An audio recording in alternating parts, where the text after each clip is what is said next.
Assalamualaikum warahmatullahi wabarakatuh. Sebelumnya perkenalkan, nama saya Alia Ismatun Natifah dengan NIM 430402300068 kelas 2B Psikologi Islam. Di sini saya akan mereview sebuah buku guna memenuhi tugas UAS mata kuliah Psikologi Islam.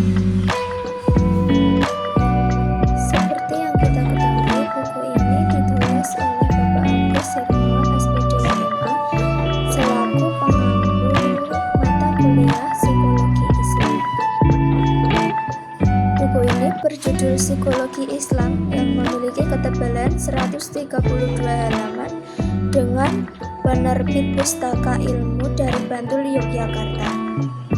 Buku ini memang sangat bagus, direkomendasikan bagi kalangan mahasiswa, terutama dalam program studi Psikologi Islam.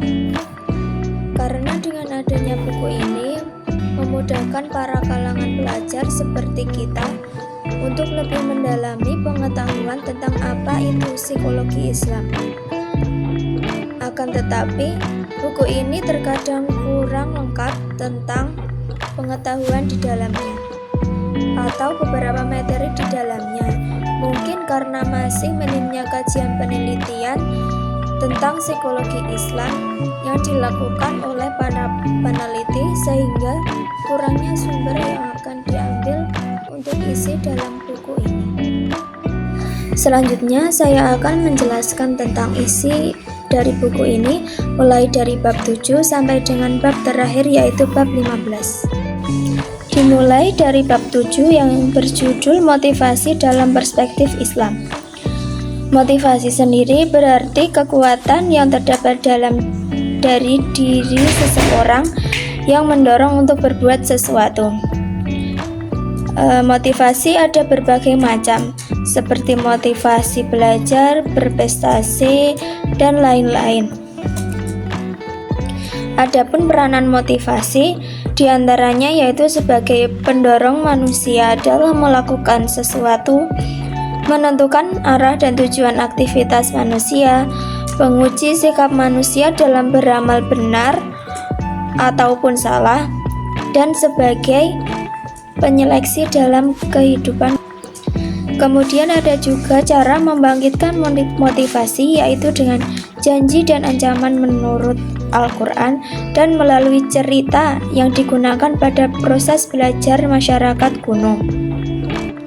Selanjutnya pada bab 8 yang berjudul Pertumbuhan dan Perkembangan dalam Islam.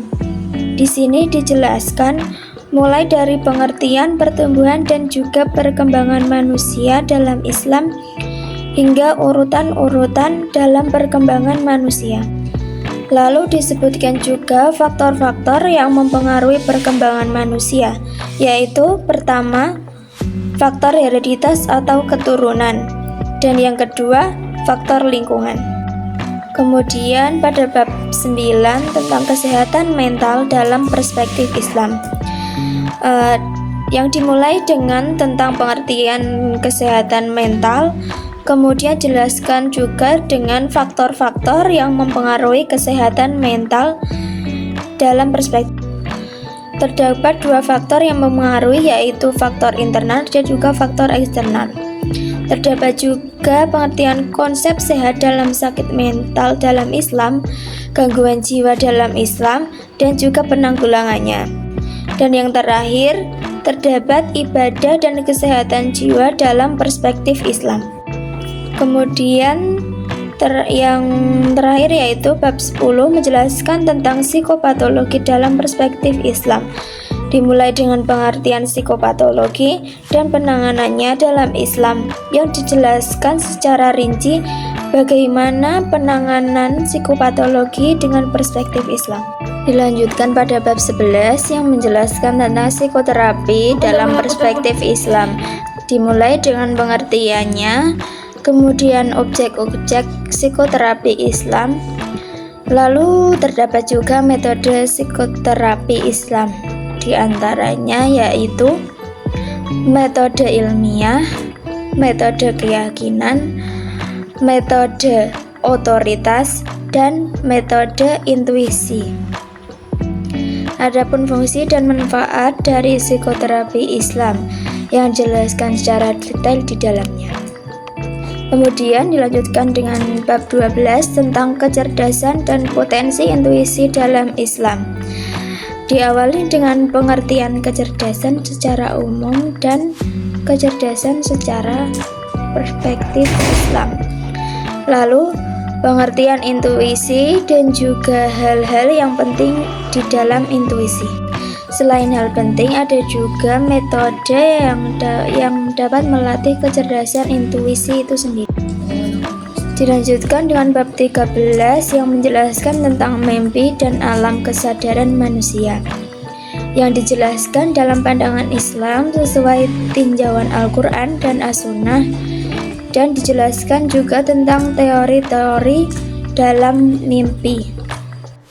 Dijelaskan juga tentang pengertian alam kesadaran dalam Islam yang dijelaskan secara rinci, mulai dari pengertian macam-macam teori kesadaran, kerangka kerja kesadaran, dan yang terakhir yaitu fungsi-fungsi kesadaran.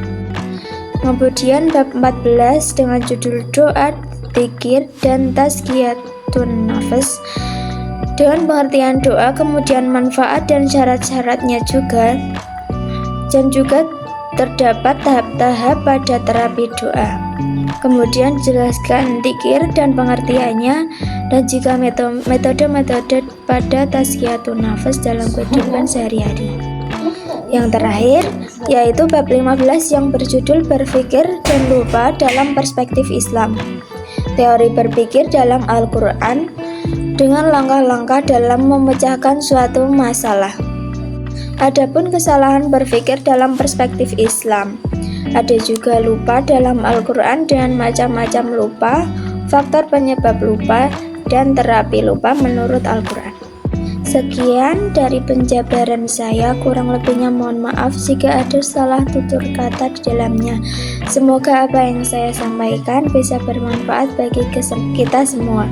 Wassalamualaikum warahmatullahi wabarakatuh.